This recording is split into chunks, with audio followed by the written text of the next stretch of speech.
Hi hello నమస్తే welcome back kanda నేను సతీష్ మందుల. రాజకీయాలంటే ఒకప్పుడు కొన్ని సామాజిక వర్గాలే చేసేవి, కానీ కాలం మారుతున్న కొద్దీ యువత అప్డేట్ అవుతున్నారు. అదేవిధంగా ఈ దేశంలో పెద్ద మొత్తంలో యువత ఎదిగే కొద్దీ ఉద్యోగాల వైపు ప్రయాణిస్తుంటే అతి కొంతమంది దాంట్లో రాజకీయాల వైపు బాటలు వేస్తున్నారు. సో ప్రస్తుతానికి మనతో యువ నాయకుడు ఉన్నాడు. ఒక యువ నాయకుడు, అతను సేవా కార్యక్రమాలు చేస్తూ అదేవిధంగా ప్రజల వద్దకు వెళ్తూ యువకులకి నిత్యం ఏ సమస్య వచ్చినా కూడా వారితో ఉంటూ ప్రజా సమస్యలపైన ప్రతినిత్యం ప్రజల వెంటో ఉంటూ ప్రజా సమస్యలను తీరుస్తున్నటువంటి రైట్ మనతో బాలెంల సైదులు, యువ నాయకుడు బాలెంల సైదులు మనతో ఉన్నారు. పూర్తి విషయాలు వారిని ఇంటర్వ్యూలో భాగంగా వారిని అడిగి తెలుసుకుందాం. అన్న నమస్తే. సో ఎట్లున్నారన్న, బాగున్నారా? బాగున్నా. ఎట్లా జరుగుతుంది అంటే మీరు బాగున్నా. సో మీరు రాజకీయాల్లోకి ఎలా వచ్చారు ప్రస్తుతం? అంటే మీరు ఎక్కడ, మీ ప్లేస్ ఎక్కడ, ఈ రాజకీయాల వైపు ఎట్లా వచ్చారు, మీ బాల్యం ఎట్లా ఉంటుండే? సరే, మా విలేజ్ వచ్చేసి అడ్డగూడూరు విలేజ్, అడ్డగూడూరు మండలమే, యాదాద్రి డిస్టిక్ వచ్చేసి. నేను చిన్నతనం నుంచే బాగా రాజకీయాలు అంటే బాగా అపోహ ఉంటుండే. నేను 9th class are 10th class ఉన్నప్పుడే ఈ మా ఊరి నుంచి ఈ పాటలు పాడడానికి, సాంగ్స్ అటు ఇటు డబ్బు కొట్టడానికి బాగా తిరిగేవాడిని. తర్వాతకి క్రమంలో ఇంటర్మీడియట్కి వచ్చినప్పుడు నేను అక్కడ ఎన్ఎస్ఏలో పనిచేసినాం. నేను ఒక జిల్లా స్థాయిలో పనిచేసి తర్వాతకి డిగ్రీకి హైదరాబాద్కి వచ్చినాం. ఇక్కడ డిగ్రీకి వచ్చిన తర్వాతకి ఇక్కడ తెలంగాణ మూమెంట్ రావడం, తెలంగాణ మూమెంట్లో చాలా క్రియాశీలకంగా పనిచేసి ఉద్యమాన్ని ఊరితో నడిపించి ఎన్నో ఉద్యమ కేసులు పెట్టుకొని నానా ఇబ్బందులకు గురైనాము. ఇప్పుడు అక్కడి నుంచి మళ్ళా విలేజ్కి వచ్చి ఏదో ఒకటి చేయాలి, మనం ఇది కాదు యువతను బయటకు తీసుకురావాలి, యువతకు ఏదో విధంగా మనం సేవ చేయాలి, ఎడ్యుకేషన్ పరంగా ఇంకా ముందుకు తీసుకురావాలనే ఆలోచనతో, దృఢకల్పంతో బాగా ఈ కార్యక్రమం చేయడం జరుగుతుంది. సో అదే అన్న, ఇప్పుడు ఒక విధంగా రాజకీయాలు అంటే చాలా సమస్యలు ఉంటాయి. ఇప్పుడు ఒకప్పుడు ఉంటుండే వీళ్ళకి రాజకీయాలు చేస్తా, వీళ్ళే రాజకీయాలు చేయాలి, వీళ్ళకి రాజకీయ నాయకుల అర్హులు అనే విధంగా ఒక స్టాంప్ వేసి ఉండే ప్రజలు కూడా. సో మీరు రాజకీయంలోకి వచ్చినప్పుడు ప్రతి ఒక్కరికి, రాజకీయంలో ఉన్న వాళ్ళకి ఏదో విధంగా సమస్యలు ఎదురవుతూనే ఉంటాయి. సో మీకు రాజకీయంలోకి వచ్చేటప్పుడు ఏ సమస్యలు ఎదురైనాయి? అది ప్రస్తుతానికి మీరు అంటే ప్రజెంట్ కాంగ్రెస్ పార్టీలో ఉన్నారు. సో కాంగ్రెస్ పార్టీలో ఎట్లా జాయిన్ అయ్యారు? ఇంతకుముందు ఏ పార్టీలు ఉండే? నేను ఇంతకుముందు ప్రస్తుతానికి అయితే విద్యార్థి సంఘం అనుబంధంగా టీఆర్ఎస్ పార్టీకి ఉంటుంది. అప్పుడున్న సిచ్యువేషన్ లో నేను పార్టీ కండగా కప్పుకోలేదు, కానీ అనుబంధంగా ఉంటుంటివి. అప్పుడు కిషోర్తో అట్లా తిరిగేవాళ్ళం. ఉన్న సిచ్యువేషన్ లో అప్పుడు స్థానిక ఎలక్షన్స్ రావడం జరిగింది. ఎలక్షన్ టైంలో నేను అప్పటికి చాలా యాక్టివ్ గా పనిచేస్తున్నా. నేను అడగూరులో చాలా మంచి లీడ్ ఇప్పించిన అప్పుడు టీఆర్ఎస్ పార్టీకి. అయినా కూడా మనం కాదని చెప్పేసి మనకు టికెట్ అక్కడ ఇక సేమ్ నాకు అక్కడ అనుభవం అయింది అదే. అక్కడ లోకల్ పాలిటిక్స్ ఎలా ఉంటాయంటే, ఎవడైతే ఎదుగుతాడో, ఎవడైతే కొంచెం బలంగా ఉంటాడో, రాజకీయ అవగాహన ఉండి మనం ఉంటే ఏమైందంటే వాళ్ళు మన ఎగనే చేస్తారంటూ అక్కడ మనకు టికెట్ రానికుండా చేయడము. చేసేసరికి నేను ఎదుర్కొని నేను ఇండిపెండెంట్ అభ్యర్థిగా నేను చేసిన పార్టీకి. అప్పుడు కొంత ఒక 80 ఓట్లతో ఓడిపోవడం జరిగింది. ఓడిపోయిన తర్వాతకి కూడా అందరూ నన్ను ఏలన చేశారు. అక్కడ ఉన్నటువంటి కొంత ఉంటారు బడా లీడర్లు అంతా, వేరే వాళ్ళు ఉండే ఈ పని అయిపోయింది, ఏం చేస్తాడు, ఎట్లా అయిపోయింది, డబ్బులు కొట్టుకుంటూ ఇబ్బంది అయిపోయింది, ఇంకా అడవుడు గుర్రాడు, ఇంకా ఎదురాలను బొత్తరాని ఒక హేళన చేసినారు చాలా వరకు.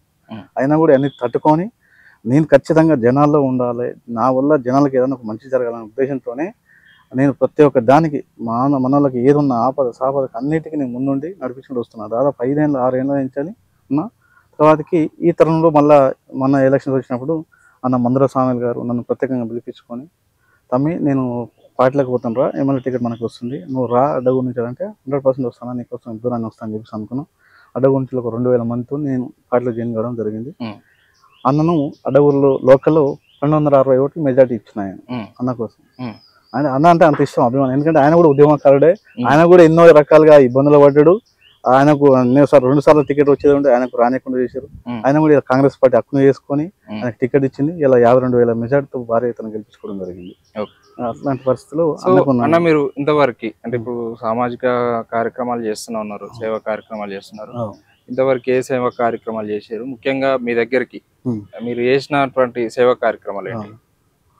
అదే మామూలుగా ఊర్లలో పేద ప్రజలు ఎవరన్నా గట్లా చనిపోతే వాళ్ళకు అమౌంట్ నా వంతు సాయంగా ఏదైనా సాయం చేయడం. తర్వాతకి ఊర్లో అసలు మా ఊర్లో ఉంటారు ముస్లిమ్స్ ఉంటారు, అక్కడ మన బంటలు అందరు కలిసి ఒక సవార్లు చేస్తారు, తెలుసా సవార్లు? అవునవును, పీర్ల పండుగ. ఆ పీర్ల కొట్టానికి కట్టే పరిస్థితి కూడా లేదు. వాళ్ళందరూ హెడ్ క్వార్టర్ లేదు, లేకపోతే వాళ్ళందరూ నా దగ్గరకు వచ్చి ఇంత సాధన చేస్తారు కదా కొంచెం మాకు పీర్ల కొట్టానంటే అదే రోజు తెల్లారి పీర్ల పండుగ, ఆ రోజు అదే రోజు ఈవినింగ్ నీ పీర్ల ఫుల్ వర్షం పడుతుంది. ఆ వర్షంలో కూడా అక్కడ మొత్తం దాదాపు 50,000 పెట్టి ఆ రేకుల షెడ్ వేయడం జరిగింది. ఆ రేకుల షెడ్ వేసిన తర్వాత జనాలు అంతా హ్యాపీగా ఫీల్ అయినారు. ఇంతవరకు ఏ అధికార పార్టీ వచ్చినా కానీ చేయలేకపోయింది. ఒక సామాన్యుడు అని చెప్పేసి అంతే అక్కడ ఉన్న ముస్లిమ్స్ కానీ అందరు కానీ నన్ను మళ్ళీ పిలిపించుకొని నన్ను భారీ ఎత్తున సన్మానం చేశారు, మంచిగా ఆదరించారు. అని అదే ఒకటి. మళ్ళీ తర్వాతకి ఇంకోటి ఉంటుంది, అప్పుడు ఉన్నటువంటి వ్యవస్థలో అక్కడ మాకు పూలపల్లి దొడ్లని ఉంటాయి, మొత్తం రెడీస్ ఉంటారు ఆడ. మన వాళ్ళందరూ అక్కడ వ్యవసాయం చేసుకుని పోతారు. ఆడ మొత్తం రోడ్డు పరిస్థితి ఘోరంగా, ఆ బండ్లు పోతే కింద స్కిడ్ అయి కింద పడతారు. వాళ్ళు కూడా ఉండి మాకు ఆ పీల కొట్టం కట్టించారు కదా, ఏమన్నా రోడ్డు ఏమైనా అవకాశం ఉంటాయంటే అప్పటికప్పుడు మళ్ళీ హైదరాబాద్ పోయి మట్టి రోడ్డు పోయించాను నేను సుంతాబులతో. అక్కడ ఉన్నటువంటి దాదాపు 200 మంది అక్కడ ఉంటారు, 200 కుటుంబాలు అంటే దాదాపు ఆ రెడ్డిస్ అందరు కలిపి ఆ బావులు అందరు కలిపి బాగా 200 కుటుంబాలు దాకా ఉంటాయి. వాళ్ళకి అది పోసిన తర్వాత ఇప్పటిదాకా పనిచేస్తుంది అది. అంటే ఇప్పుడు అంత మంచి అప్పుడు కూడా మాకు దొరకడం కూడా మంచి మట్టి దొరికింది, మంచిగా జబర్దస్త్గా పనిచేసింది. ఇప్పుడు ఇంకా ఉన్నది. ఇప్పుడు రేపు ఎమ్మెల్యే గారితో చెప్పించి కూడా దాని బీటీ రోడ్ కూడా శాంక్షన్ చేపిస్తున్నా. నెక్స్ట్ బీటీ రోడ్ కూడా వస్తుంది ఆడ. సో ఇంకో విధంగా అట్లనే మీరు ప్రజెంట్ ఎమ్మెల్యే తోటి తిరుగుతున్నారు, స్థానికంగా ఉన్నటువంటి ఎమ్మెల్యేతో రైట్ హ్యాండ్ గా తిరుగుతున్నారు. సో ఆయనకి మీకు ఏంటి సన్నిహితం ఏంటి అసలు? సన్నిహితం అంటే అన్న ఇక నన్ను చూసి నేను చేసే సేవ కార్యక్రమాలు చూసే నన్ను పిలిపించుకున్నా. అన్న యువకుడు, ఉత్సాహవంతుడు, బాగా పనిచేస్తుండు, మంచి చదువుకున్నాడు, ఎడ్యుకేషన్ పరంగా ఉన్నాడు అని చెప్పేసి అన్న ఒకరోజు నన్ను పిలిపించుకొని తమ్మి ఇట్లా ఉందిరా మనం పార్టీలు జాయిన్ కావాలంటే 100% నీ టికెట్ వస్తే 100% జాయిన్ అవుతా అని చెప్పిన. అదేవిధంగా టికెట్ వచ్చింది. అన్న నాకు ఫోన్ చేసి చెప్పిండు, తెల్లారు నువ్వు జాయిన్ చేసుకుంటామని 100% అనుకున్నాం. నీ భారీ ఎత్తున జాయిన్ అయినా. అసలు అపోజిట్ పార్టీకి మా ఊరు నేను 400 ఓట్లు పనిచేయలే, అంత సీరియస్ గా పనిచేసిన అన్న కోసం. ఆ విధంగా చేసినాం, గెలిచిండు. ఇలా ఇంకోటి ఏంటంటే అన్న ఆధ్వర్యంలో మనకు అడ్డగుడ్డు ఐటీ కాలేజీ రాబోతుంది పిల్లలకు చదువుకోవడానికి. రేపు గవర్నమెంట్ హాస్పిటల్ 24 hours చేయించాలని అడిగినా అది కూడా రెడీగా ఉన్నట్టు చేయిస్తానికి. ఇంకోటి మాకు అక్కడ గోధుమకుంట అని ఉంటది, ఆ చుట్టూ ఆ ఊరికి అందం అన్నట్టు. అది అన్న ఏమన్నా అంటే అన్న ఇక్కడ ఈ గోధుమకుంట దాని ఒక మినీ ట్యాంక్ బండ్ లెక్క మోత్పూర్ లెక్క మినీ ట్యాంక్ బండ్ చేస్తే బాగుంటుంది అన్న, ఒక వాకింగ్ చేసుకోవడానికి పెట్టి ఒక లైట్లు గట్ల పెడితే బాగుంటుంది, ఖచ్చితంగా చేద్దాం. అతిత్వంలో ఒక 6 నెలల సంవత్సరం లోపల అంటే అది కూడా చేయించే ప్రయత్నం ఉంటుంది. సో అట్లనే గతంలో మీ పైన ఒక ఎమ్మెల్యే స్థాయి నాయకుడు అవమానపరిచారు అనేది విన్నాం, నిజమేనా? అసలు ఈ అవమానాలు అనేవి ఉంటూనే ఉంటాయి. ఇక మనం ఎందుకు మరి అప్పుడు ఎందుకు జరిగింది అట్లా? అయితే ఇక్కడ ఏమైందంటే అదే టికెట్ సర్పంచ్ టికెట్ సమస్యనే ఇదంతా. సర్పంచ్ టికెట్ తర్వాత ఓడిపోయిన తర్వాతకి మళ్ళీ ఎంపీటీసీ ఎలక్షన్స్ వచ్చినాయి. ఎంపీటీసీ ఎలక్షన్ వచ్చినప్పుడు అక్కడ ఎస్సీ మహిళ వచ్చింది. మహిళ వస్తే నేనేమన్నా అంటే అన్న నేను ఆల్రెడీ సర్పంచ్ ఓడిపోయినా, నాకు ఎంతో సింపతి ఉంది, నేను మా ఉదరం పెట్టుకుంటాను, మాకు టికెట్ ఇవ్వండి, నేను ఉంటా లైన్ లో ఉంటా అని చెప్తే అప్పుడు కూడా నాకు అప్పుడున్న ఎమ్మెల్యే సరే టికెట్ ఇస్తా అని చెప్పి అన్నారు. నన్ను దిప్పిరు, ఎన్నో విధాలుగా ఇబ్బంది పెట్టారు. లాస్ట్కి వచ్చారు టికెట్ ఇవ్వకుండా మళ్ళీ వ్యక్తికి ఇచ్చినారు. అయితే అక్కడ కూడా నేను నిజాయితీగా పనిచేసిన. నేను పని చేయాలని చెప్పేసి అతను చెప్పి నా మీద లేనిపోయిన ఛార్జీలు పెట్టించి, నాకు సంబంధం లేని దాంట్లో నా మీద కేసులు పెట్టించి నన్ను చాలా ఇబ్బందులు పెట్టినారు. అయినా కూడా ఇక సరే కాలమే చూసుకుంటారనే ఉద్దేశంతో నేను లైట్ తీసుకున్నాను. ఎన్నో విధాలుగా మా అన్న మా బ్రదర్ మీద కేసు పెట్టినారు, మా అన్న మీద పెట్టించినారు. బాల్యం సాయదులు ఏమన్నా ఇట్లా దాడులు గిట్లా రౌడీజం ఇట్లా చేస్తాడా? నాన్ బెయిలబుల్ కేసులు గిట్లా అయినాయంటే మీ మీద? అది అంటే మనకు దాడులు కాదు, ఇదే అంటున్నా. మనం ఏంటంటే వీడు అనేటోడు ఒక తెలికలడు, అక్కడ ఉన్నట్టు కొంతమంది ఉంటారులేండి. అక్కడ లోకల్ ఉన్న వ్యవస్థ ఏముంటుంది అంటే రాజకీయంగా ఉన్న మీకు తెలియని వ్యవస్థ కాదు. ఇక ఈ ఒక్కడన్నా ఎదుగుతుంటే యువకుడు ఎదుగుతుంటే నా ఆలోచన ఏ విధంగా అంటే యువత రావాలి, బయటకు రావాలి, యువత చదువుకోవాలి, ఎడ్యుకేషన్ పరంగా అక్కడ మనకు వెనకబడి ఉన్నది, దాని కొంచెం డెవలప్మెంట్ చేసి పిల్లలకు చదివించేసి. నాకు ఆలోచన ఏంటంటే ఫస్ట్ ఐటీఐ కాలేజ్ కానీ ఇంటర్మీడియట్ కాలేజ్ తీసుకోవాలని ఆలోచన ఉండే. అది కూడా అన్న 40 ఏళ్ళ నుంచి సాక్ష్యం కానీ ఇంటర్మీడియట్ కాలేజ్ తిరుమల తీసుకొచ్చిండు ఎమ్మెల్యే గారు. అది 40 ఏళ్ళ నుంచి తీసుకో ప్రయత్నం చేస్తారు. 2 సార్లు భూమి పూజ చేసిండు కిషోర్ ఆనాడు ఎమ్మెల్యే. అది కాలే, అన్న పోయిండు రేవంత్ రెడ్డి దగ్గర పోయిండు, ఇమీడియట్ తీసుకొచ్చిండు, ఇక్కడ కాలేజీ వచ్చినది. రేపు ఇమీడియట్ అడగొట్టు కూడా మనం డెవలప్మెంట్ చేసుకోవాలంటే ఇమీడియట్ ఐటీఐ కాలేజ్ కూడా రాబోతుంది. ఏంటంటే వ్యవస్థ ఎట్లుంటుందంటే కొంచెం సైజులు అనేటువంటి ఎదిగితే మాకు ఇక్కడ ఇబ్బంది అవుతుంది, మేము రాజకీయం చేయలేము. జనాలు మొత్తం వన్ సైడ్ నాతో ఉంటారు ఊర్లో. నేను ఎక్కడ పోయినప్పుడు అలా 50 మంది పిల్లలు నాతో ఉంటారు. వాళ్ళకి ఏదున్నా మంచి ఉన్నా చెడు ఉన్నా నేను వస్తా. నాకు ఎక్కడ ఏ పని ఉన్నా, నాకు ఊళ్ళో ఏమైనా సమస్య ఉందంటే నేను గంట సేపట్లో ఊళ్ళో ఉంటాను. ఆ విధంగా ఉంటా కాబట్టి వీడు రాజకీయంగా ఉండొద్దు, చేయనియొద్దు, రాయక కొంచెం అడ్డుకుంటే బాగుంటది, కొంచెం తొక్కి పడదాం కదా అనే ఆలోచనలో ఉన్నారు. ఆయన కూడా అన్నిటి తట్టుకొని మనం ముందు పోతున్నాం. సో మీది ఒక టీం కూడా, సైదులు బాల్యంలో సైదులు టీం అనేది ఒకటి మెయింటైన్ చేస్తారంట. దాంట్లో ఎంతమంది ఉంటారు? ఆ టీం ఉద్దేశం ఏంది అసలు? ఆ టీం అనేది ఒక టీం అనేది ఎందుకు పెట్టినామంటే, ఈ టీం అనేది సైజులో ఉన్నా లేకున్నా కానీ ఆ టీం వర్క్ ఉండాలి, అక్కడ పని చేయాలి. ఎవరికి అడవుల్లో ఏ సమస్య ఉన్నా వాళ్ళు పోవాలి. వాళ్ళకు సంథింగ్ ఇప్పుడు ఉన్నారు 150 మంది ఉంటారు. 150 మంది ఉంటారు. 200 మంది కూడా ఉన్నారు. ప్రెసెంట్ అయితే 150 మంది పని చేస్తున్నారు. అంతే. ఈ టీం అనేది ఎట్లా పని ఏంది? టీం ఎలా అంటే కొంతమంది జాబ్ చేస్తున్నారు, కొంతమంది అక్కడ చదువుకుంటారు. ఇప్పుడు ఆ ఊర్లో ఎవరికైనా సమస్య ఉంటే నేను అందుబాటులో లేకుండా మనల్ని పోతారు. మనల్ని పోయి ఆ విధంగా వాళ్ళు సాయం చేస్తుంటారు. వాళ్ళు ఏమైనా వాళ్ళ కాకపోతే మనకి ఇంటిమేషన్ ఇస్తుంటారు. మనం ఏమంతా పంపిస్తే వాళ్ళు చేస్తుంటారు. ఇక మంచి పనులకే, ఇక ఏ వాళ్ళకి పింఛన్ రాకుండా అని పోతారు, రాసుకుంటారు. వాళ్ళకి నెక్స్ట్ పింఛన్ పడ్డప్పుడు చేయించాడు వాళ్ళు. అన్ని కొన్ని వర్క్, సోషల్ వర్క్ ఉంటుంది, బాగా పనిచేస్తుంది. ఓకే. అంటే ఏంది మళ్ళీ ఇప్పుడు ఒకవేళ మళ్ళీ స్థానికంగా ఎలక్షన్లు వస్తున్నాయి, స్థానిక ఎలక్షన్లలో పోటీ చేసే ఉద్దేశం ఏమన్నా? 100% చేస్తాను. ఎందుకంటే నేను ఎందుకు చేయాలనుకుంటున్నా అంటే, లాస్ట్ టైం నేను గెలిచేది ఉండే, జస్ట్ మిస్ అయిపోయి ఇప్పుడు 5 ఏళ్ళు వెనక పోయింది ఊరు. నా ఆలోచన ఏంటంటే, నేను సర్పంచ్ అయితే గల్లీ గల్లీకి మోరి కట్టాలి, సీసోడ్ పోయాలి. ఇప్పుడు ఏమైందంటే వాన పడితే 5 ఫీట్ల సీసోడ్ పూసినారు. వాన పడితే ఏమైందంటే మొత్తం వాటర్ అన్ని ఇళ్ళకి వస్తున్నాయి. నా ఆలోచన ఏమంటే, ఫస్ట్ మోరి కట్టినాకనే సీసోడ్ పోయాలన్న ఆలోచన నాకు ఉండే. ఈ కడితే ఏమైందంటే ఊరు అందం వస్తుంది. ఇప్పుడు ఏమైందంటే మండలం అనే పేరే కానీ ఆ డెవలప్మెంట్ లేదు. మొత్తం ఆగం చేసారు 10 ఏళ్ళు. గత 10 ఏళ్ళు బీఆర్ఎస్ ప్రభుత్వం ఉన్నప్పుడు ఏం చేయలేదు. మండలం అసలు ఏం లేదు. మండలం అంటే అసలు కనీసం ఒక మండల ఎంఆర్ఓ ఆఫీస్ లేదు మాకు, అన్ని రెంటెడ్. పోలీస్ స్టేషన్ లేదు. ఈ 10 ఏళ్ళలో మాకు ఏం చేసింది ఏం లేదు. ఏంటంటే వాళ్ళ సొంత లాభాల కోసం 100 కోట్లు సంపాదించుకొని తుంగతుర్తిలో బాపడు అంటే వాళ్ళు ఒకలే. ఇక మీరు ఏదైనా విషయం కాదు, చూస్తున్నారు కదా. స్థానికంగా ఎవడైతే గట్టిగా పనిచేస్తాడో, ఎవడైతే అక్కడ లోకల్ గా కొంచెం హైఫై లేస్తున్నాడో, వాని మీద ఖచ్చితంగా ఈయన ఎట్లా అనవదొక్కనే ఆలోచన ఉంటది. ఉంటది లోకల్ మా వాళ్ళకే ఉంటది, నా పక్కన ఉంటది. ఉన్నారు ఇక్కడ ఉన్న లోకల్ రాజకీయాలు అలాంటి. అయినా కూడా అన్నిటికీ ఎదుర్కొంటున్నాం, చేస్తున్నాం. ఇలా ఎమ్మెల్యే గారు గెలిచినారు 100%. అన్నతోని మమేకమై ఏదంటే ఊరు పక్కన మాకు మంగమూడు ఆమ్లెట్ ఉంటది, దాన్ని ఇంకా డెవలప్ చేయాలి. ఇంకా అది కింద పోయింది మొత్తం, అది కూడా చేయాలి. కొన్ని సమస్యలు అలా ఉన్నాయి. రేపు ఒకవేళ మనకు అవకాశం వస్తే 100% చేసి అన్నతో ముందు ఉండి అక్కడ గవర్నమెంట్ హాస్పిటల్ చేయించాలి, పిల్లలకు పార్కు కట్టియాలి, ఎడ్యుకేషన్ ఫోకస్ చేయాలి. అప్పుడు గవర్నమెంట్ స్కూల్ కొంచెం పిల్లలు తక్కువ ఉన్నారు, దాని స్ట్రెంత్ పెంచాలి. తర్వాతకి అన్నతో చెప్పేసి ఉన్నటువంటి ఎమ్మెల్యే గారితో చెప్పేసి ఈ గవర్నమెంట్ ఎంఆర్ఓ ఆఫీసు కట్టి అన్ని కొన్ని ఉన్నాయి. మనకి మండల హెడ్ క్వార్టర్ డెవలప్మెంట్ కావాలంటే మనకు అక్కడ అధికారం ఉన్నటువంటి బంగ్లాలు ఉండాలి. ఈ రెంటల్ ఉండబోయేసరికి ఏంటంటే మండలం లెక్క లేదు మాకు, పేరుకే మండలం అంతే. ఇది కొంచెం ఇప్పుడు ఎమ్మెల్యే గారు వచ్చిండ్రు, మంచిగా వర్క్, చాలా హార్డ్ వర్క్ చేస్తున్నాడు, అన్ని విధాలు ముందు పోతున్నాడు. రేపు ఖచ్చితంగా అన్న ఆల్రెడీ హామీ ఇచ్చినాడు మాకు, ఖచ్చితంగా ఎంఆర్ఓ ఆఫీసు కడదాము, ఎంపీడీ ఆఫీసు కడదాము, పోలీస్ స్టేషన్ కడదాం అని చెప్పినాడు. అది కూడా అవుతుంది. సో అంటే ఇప్పుడు మీరు రాజకీయాల్లోకి వచ్చారు, మీ ఫ్యామిలీలో ఎవరికైనా రాజకీయ నేపథ్యం ఉండేనా? అయ్యో ఎవరికి లేదు, నాకే ఉండే. ఎందుకంటే నేను చిన్నప్పటి నుంచి నాకు ఎందుకో ఇక నేను 7th 8th నుంచి బాగా రాజకీయం చేయాలా, తిరగాలనే ఆలోచన బాగుంటుండే. మా అన్న ఉండే మలేషియన్ అని, డప్పు కళాకారుడు, డప్పు మలేషియన్. ఆయన మమ్మల్ని తీసుకుపోయేది కరీంనగర్ పోయినాం మేము. కరీంనగర్ తెల్లవారికి చెంతుర్తి మండలము, ఇటు నిజామాబాద్. అప్పుడు ఎక్కడ మీటింగ్ అయితే అక్కడ పోయేటోళ్ళం మేము. స్కూల్ మొత్తం ఎగదంగి. నేను 10th హాఫ్ ఇయర్ ఎగ్జామ్ రాయలేదు సార్. ఎగ్జామ్ రాయకుండా నేను పాటలు పాడదాం పోయినాం. అంత పిచ్చి ఉంటుండే. అప్పుడు తెలంగాణ సాంగ్స్ కోసం పోవడం, డబ్బులు కొట్టడం, ఆ విధంగా అదే అదే అదే అదే పోయి అన్న కూడా మా బ్రదర్ అంటుండే, ఎందుకు రాయి స్కూల్ అన్ని కొట్టేసి నల్గొండ పోయి వారం రోజులు ఉన్నాయి. నల్గొండ వారం రోజులు పాడ ఉన్నాం, ఆ సాంగ్స్ పాడుకుంటా అంతా తిరుక్కుంటా. మల్కాజ్గిరిలో ఉన్న 10 రోజులు అన్న బాగా మాకు అన్న తీసుకుపోతుండే, బాగా తీసుకుపోతాను, అన్న పని చేస్తుండే.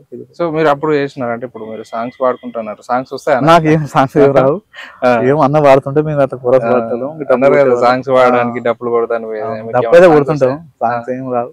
రావా? ఏం రావు, ఏదన్నా ఏమన్నా బాత్రూమ్ సింగర్స్ అంతే. సో అంటే మీరు ఒకవేళ మీ టీం మెంబర్స్ ఉంటారు, మీ టీం మెంబర్స్ కి మీరు ఏం చెప్పదలుచుకుంటాను ఖాందాన్ మీడియా ద్వారా? నేను ఎప్పుడన్నా ఈ మీడియా ప్రకారంగా ఏమంటానంటే, ఎప్పుడు కూర్చోబెట్టినా ఎవ్రీ డే పోయినప్పుడన్నా వాళ్ళతో నాకు మీటింగ్ ఉంటుంది. ఎట్లా ఊరి సమస్యలు ఏ విధంగా ఉన్నాయి, మనం ఇంకే విధంగా ముందుకు పోవాలి, ఇంకెవరికైనా సాయం చేసేది ఉందా. ఇప్పుడు అంటే విలేజ్ వేరుగా ఉంటున్నట్టు ఈ మంగమున కొంతమంది పిల్లలు ఉంటారు. వాళ్ళు మన ఆ మధ్య కాలంలో నాకు అక్కడ గణేష్ మండపం లేదంటే ఇమీడియట్ ఆడ మండపం వేయించిన అక్కడ ఏదైనా తీసుకొస్తుంటారు కంపల్సరీ. అక్కడ మన సాయం అనేది ఉండాలి. దాదాపు వరకు నేను చేసిన సేవలు అయితే అందుకే వాళ్ళకైతే మరవలేరు. ఎందుకంటే అంత నాకు మమేకమై ఉంటారు జనం. అయితే నేను మీ ఇంటర్వ్యూ తీసుకోవాలని చెప్పినప్పుడు నాకు అంటే ఎవరు ఈ బాల్యం సైదులు అంటే స్టోరీ ఏందని మీ ఊర్లో నేను కొంతమందిని అడిగి తెలిస్తే ఏమన్నారంటే ఏముంది ఆయన దగ్గర టీం పని చేస్తారు, ఆ టీం మొత్తం అంతా యువతే కదా, మత్తుకు బానిస అయిన వాళ్ళు, ఆయనకి యువకుడే కదా, అందుకని ఆయన ఎమ్మడి తిరుగుతారు, పొద్దున్న దాకా తిరుగుతారు, సాయంత్రం కాగానే ఏదో ఒకటి చెప్తాడు, ముఠ చెప్తారు, అయిపోతుంది, అది కథ అంతా అయిపోతుంది అంటారు. నిజమేనా అది? తప్పుడు ఆలోచన. కొంతమంది పర్నోడు ఉంటే చెప్పాలి కానీ నా దగ్గర ఉన్నటువంటి యువత ఎంత యాక్టివ్ గా పనిచేస్తారంటే ఎవరు తాగరు. ఈ మత్తు అనేది అసలు అది రాంగ్. అది నా దగ్గర పనిచేసే వాళ్ళు బీసీలు ఉన్నారు, రెడ్డిస్ ఉన్నారు, ఎస్సీలు ఉన్నారు, అందరూ అన్ని కాస్ట్ వాళ్ళు నాతో ఉంటారు. ఎవరు కూడా కనీసం నేను ఎప్పుడన్నా కళ్ళు తాగాలన్నా కూడా కళ్ళు తాగడానికి రారు. అట్లా ఉంటుంది అంటూ అంత హార్ట్ఫుల్ గా పనిచేసే వాళ్ళను ఇక్కడ ఏమైందంటే కొత్త ఇప్పుడు అదే రాజకీయంగా మమ్మల్ని ఎట్లన్నా బదనాం చేయాలి, ఈ ఎట్లన్నా చేయాలి. ఇప్పుడు టీం అనేది బలమైన టీం అని ఉంటుంది. అడ్డగూడ సైజుల టీం అంటే మామూలుగా ఉండదు. ఎందుకంటే ఈ టీం అంతా కలిపి కదా ఎమ్మెల్యే గారికి మనం 260 ఓట్ల మెజార్ తీసుకొచ్చిన ఆయన అదర్ పార్టీ వాళ్ళు 400 ఓట్లు వాళ్ళే. ఆ టీం వర్క్ చేస్తేనే ఇంత సక్సెస్ అయినాం. ఆ టీంలో మాకు పెద్ద 40 ఏళ్ళు ఉన్నారు, 50 ఏళ్ళు ఉన్నారు. అంత హ్యాపీగా నన్ను అంత పెద్దలు కూడా నన్ను అన్నానే పిలుస్తారు. వాళ్ళు నా అగ్రవర్ణాలు కావచ్చు, లేక ఇంకా వేరే క్యాస్ట్ అట్లా అన్ని. ఎందుకంటే నాది ఇంటర్ క్యాస్ట్ మ్యారేజ్ చేసుకున్నాను, గౌడ్స్ అమ్మాయి. దానికి అందరూ నాతోనే సమానంగా ఉంటారు. ఏ అవసరం ఉన్నా ఏది ఉన్నా ఇంట్లో లేదు అన్న సైరాన్ని వస్తే అవి పని అయిపోద్ది అనే కాడికి తీసుకొస్తారు మన పిల్లలు. అంతేగాని ఈ మత్తుకు బానిసైతే వాళ్ళైతే లేరు. అంతా ఈ రాంగ్ గైడెన్స్ చేసేవారు మీరు. అయితే ఇప్పుడు ప్రజెంట్ ఎమ్మెల్యే పైన మీరేమన్నారు, ఇంతకుముందు టీఆర్ఎస్ లో పనిచేసిన తర్వాత ఎమ్మెల్యే సమక్షంలో మొన్న టికెట్ ఇచ్చిన తర్వాత ఆయనతో జాయిన్ అయినా అన్నారు. సో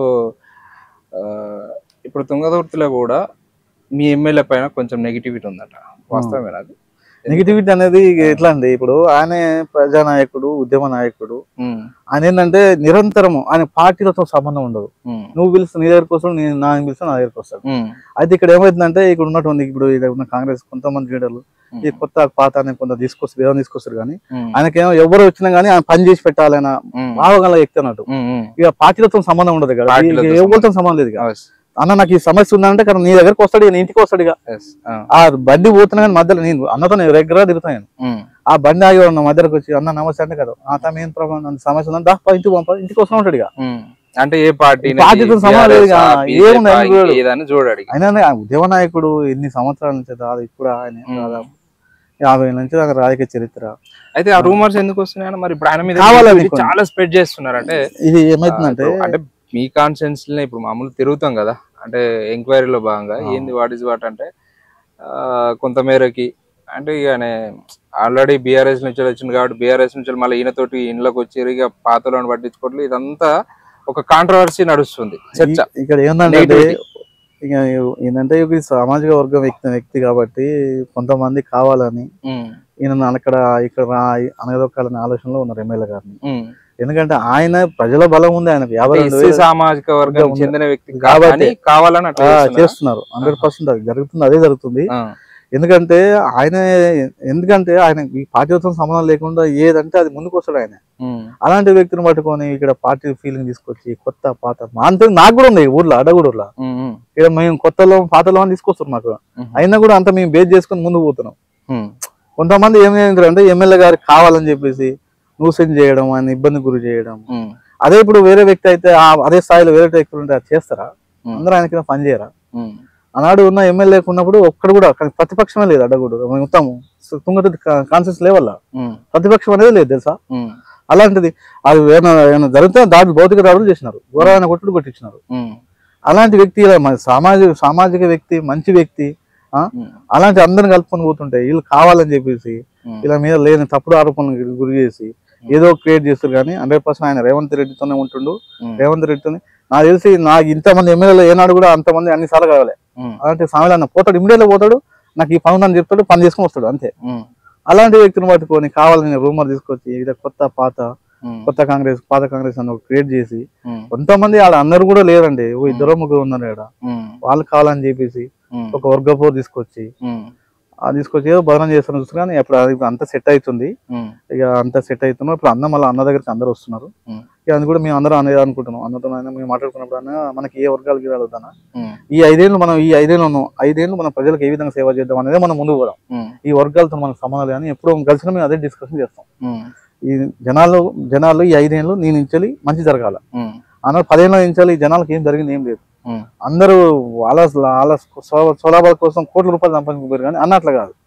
ఆయన వచ్చిన దాంట్లో 10 రూపాయలు జనాలకు పెట్టాలి అంతే అని ఆలోచనతో ఉంటారు. ఇంతెందుకు ఆయన కార్పొరేషన్ చైర్మన్ ఉన్నప్పుడు ఆయన ఫస్ట్ జీతం తీసుకొచ్చి అడవురు గురుకుల స్కూల్కి ఇచ్చిన 1 లక్ష రూపాయలు లైబ్రరీ పెట్టిరని.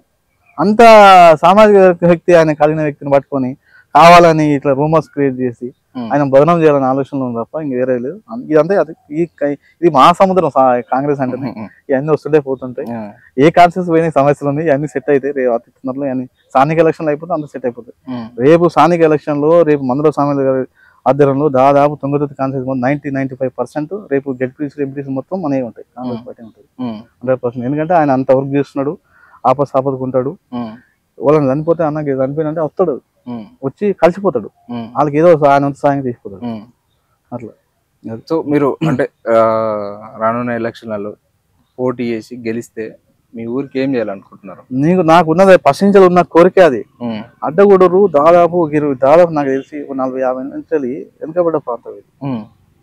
నేను చూస్తున్నప్పుడు నాకు 34-35 ఇయర్స్ ఉంటాయి. ఈ 35 ఇయర్స్ కూడా ఈ అడ్డగూరు అట్లే ఉంది. నాకు ఉన్నటువంటి ఆలోచన ఏంటంటే ఊరిని డెవలప్మెంట్ చేయాలి. ఊరు అట్లే ఉంది.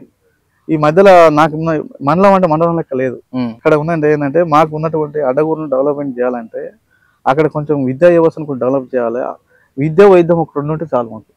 ఆడ జనాలకు ఆడ అందించగలిగితే అది బెటర్. నాకు ఉన్నటువంటి ఆలోచన ఏంటంటే రేపు మనం సర్పంచ్ ఒకవేళ అక్కడ నాకు అవకాశం వస్తే ఇమీడియట్లీగా ఆడ గల్లీకి ఫస్ట్ ఉన్న సీసోడ్ దాన్ని బలగొట్టించేసి మళ్ళీ మోరీలు కట్టించిన తర్వాతకి మళ్ళీ సీసోడ్ పోయాలి. అక్కడ దోమలతో సమస్య ఉంది, చాలా ఇబ్బంది అవుతుంది. జనాలకు డెంగ్యూ మలేరియా ఎంత వ్యవస్థ ఉంది, అంత చేంజ్ చేయాలి. నేను సొంతంగా శానిటైజర్ చేయిస్తుంటా. ఇదంతా ఏదో ఒకటి జనాలకు ఉపయోగపడాలి మన ద్వారా, ఏదన్నా ఒకటి చేయాలనే ఉద్దేశంతో ఏ ఊరు వచ్చి నాకు ఈ సమస్య ఉందంటే నేను 100% అడిగిపోతా. హాస్పిటల్ పరంగా ఉన్నా పోతా, అక్కడ జైన్ చేయిస్తా. వాళ్ళకి ఏమైనా సమస్యలు ఉన్నా నాకు డిస్కౌంట్ ఇప్పిస్తాం. ఇప్పుడు అన్న వచ్చిండు, CMR పెట్టియడం, అదొకటి LOC కూడా నడుస్తూనే ఉన్నాయి. రేపు మనం గెలిచిన తర్వాతకి అక్కడ నాకు ఉన్నటువంటి 5 గోల్స్ ఉన్నాయి. ఈ 5 గోల్స్ నెరవేర్చుకోవాలి. ఒకటి అది ఉన్నాడు మినీ ట్యాంక్ బండ్ కట్టియాలి, గవర్నమెంట్ హాస్పిటల్ 24 hours చేయించాలి, పిల్లల కోసం ఒక పార్క్ కట్టియాలి. అది ఇప్పుడు ఉన్నటువంటి మధ్యలో డివైడర్ కట్టేసి అంబేద్కర్ చుట్టూ మొత్తం వాటర్ ఫాల్స్ లెక్క పెట్టి ఒక అట్రాక్షన్ చేయాలి. ఇటు ఒక డివైడర్ అటు ఒక డివైడర్ పెట్టి హైమాక్స్ లైవ్ పెట్టేయాలి. ఈ గల్లీకి సీసీ రోడ్ కొట్టాలి, దాని మోరీలు కట్టేయాలి. ఇవన్నీ చాలా థాట్స్ ఉన్నాయి. ఈ 100% ఈ నెక్స్ట్ అవకాశం వస్తే 5 ఏళ్ళు 100% ఆ ఊరు నెక్స్ట్ నేను సర్పంచ్ 5 ఏళ్ళ తర్వాత మళ్ళీ రండి మీరు, అప్పుడు చూడండి ఎట్లుంటారు. కూడా 100% డెవలప్మెంట్ ఉంటుంది. తెలంగాణ ఉద్యమ సమయంలో మీరు ఏ విధంగా పనిచేసారు? తెలంగాణ ఉద్యమ సమయంలో నేను చాలా క్రియాశీలకంగా పనిచేసిన. ఎందుకంటే నేను అప్పుడు స్టార్టింగ్ డిగ్రీలు చేసినప్పుడు నేను PDS లో పనిచేసిన. PDS లో పనిచేసిన తర్వాత తెలంగాణ ఉద్యమంలో 2 years ఏమో చేసినాము. తర్వాతకి మళ్ళీ మేము సొంతంగా సంఘం పెట్టి మా సంఘం నుంచి భారీ ఎత్తున ఉద్యమాలు చేసినాం. చాలా కేసులు అయినాయి. తర్వాతకి యూనివర్సిటీకి వచ్చినాం, యూనివర్సిటీలో ఉద్యమాలు చేసినాము. ఎందుకంటే ఇక్కడ మేము అప్పుడు ఉన్నటువంటి పిడమర్తిరావు కావచ్చు, చైర్మన్ ఉండే పిడమర్తిరావు అన్న, సో మనకు తర్వాత దర్వేల్ అన్న మేము అందరం కలిసి మళ్ళీ ఢిల్లీకి వెళ్ళినాము. జంతర్ మంతర్ మనం ధర్నా చేసినాము. అక్కడ కూడా మమ్మల్ని అరెస్ట్ చేసినారు, ఈవినింగ్ వదిలిపెట్టి. ఇట్లా చాలా ఉద్యమాలు చేసినాం, కేసులు పెట్టుకున్నాం. కొన్ని కేసులు పోయినాయి, కొన్ని కేసులు ఉన్నాయి. ఇప్పుడు చూడాలి మళ్ళీ కాంగ్రెస్ ప్రభుత్వం వచ్చింది కాబట్టి ఇంకా ఉన్నాయి తెలంగాణ ఉద్యమం ఉన్నాయి కేసులు. మనకి ఆల్రెడీ 10 ఏళ్ల ప్రభుత్వంలో కూడా మామూలుగా కేసు పెట్టినారు. మీరు BRS లో ఉన్నారు తీయలేదా? BRS లో ఎట్లా అంటే నేను BRS 5 ఏళ్ళు లేను. నేను స్టార్టింగ్ లో ఎమ్మెల్యే గారు గెలిచిన తర్వాతకి స్థానిక ఎలక్షన్లు వచ్చినాయి, నాకు టికెట్ ఇవ్వలేదు. టికెట్ ఇవ్వేసరికి నేను బయటకు వచ్చేసిన. ఈ అప్పటి నుంచి నేను TRS పార్టీకి లేను. నేను ఇండివిజువల్ గా ఉన్నాను, ఇండివిజువల్ గా సేవా కార్యక్రమాలు చేసినాను. నాకు ఏ పార్టీతో అప్పుడు సంబంధం లేకుండా ఇక పార్టీలో లేను. ఇక అట్లనే మొత్తం ఒక టీం లెక్క నేను ఫామ్ అయి తీసుకొని అక్కడ ఉన్న జనాలను తీసుకొని అప్పుడు ఏమైందంటే ఇక కాంగ్రెస్ కానీ TRS అందరూ నాతో ఉంటుండే, అన్ని ఉన్నటువంటి వాళ్ళు పార్టీలు అది నాతో ఉంటుంటే నేను అందరం కలిసి మళ్ళీ పోయి ఎవరికైనా సాపలు వాళ్ళు చనిపోయినా కానీ మన వంతు సాయంగా మనం చేస్తుంటాం.